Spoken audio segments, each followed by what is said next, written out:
Mənim uğurlu rəqəmlərim var, uğurlu günlərim var. Məhz o günkü günlər məndə hər şey çox gözəl olur, tədbir varsa və yaxud önəmli bir hadisədirsə çox gözəl keçəcək. Amma başqa bir günə təsadüf olsa, onda yox, heç də yaxşı olmur. Ona görə mən seçirəm çox önəmli bir hadisələri mən həminki günlərə salıram.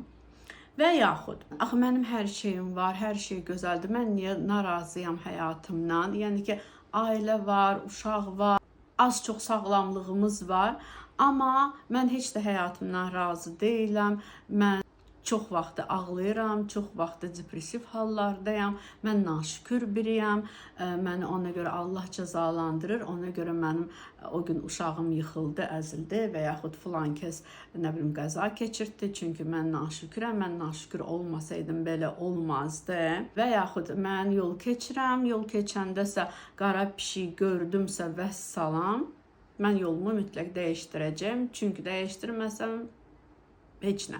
Günüm oldu heç.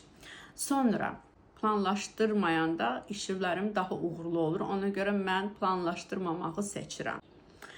Deməli, insan bu düşüncələrə niyə qapılır? Birincisi bunu deyim. Bu düşüncələr insanın həyatını sözsüz ki məhdudlaşdırır.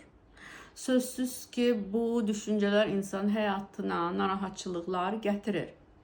Və bu nədən yaranır? İnsanlar həyatlarında yolunda getməyən nələrsə, xəstəlikləri falan, yəni nə hansısa işləri alınmayanda, yaxşı getməyəndə bir çox şeyləri tamam elə bir şeylərlə əlaqələndirirlər ki, ya kənardan bir nəysə hadisə ilə və yaxud özlərində olan məsəl üçün hansısa bir tutalım ki, nə bilim, sevimli bir əşyam var, mən onu yanımda gətirməyəndə mənim işim uğurlu olmur.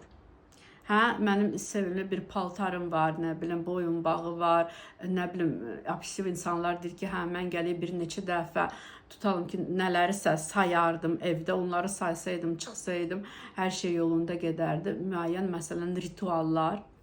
Yəni, insan düşünür ki, mən kontrol edə bilərdim əslində.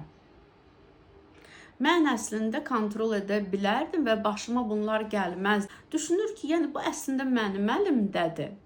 Sadəcə mən nələrisə düzgün etmədim deyə, etmirəm deyə, ona görə belə baş verir. Yəni insan inanmaq istəyir ki, çarəsi əslində məndədir.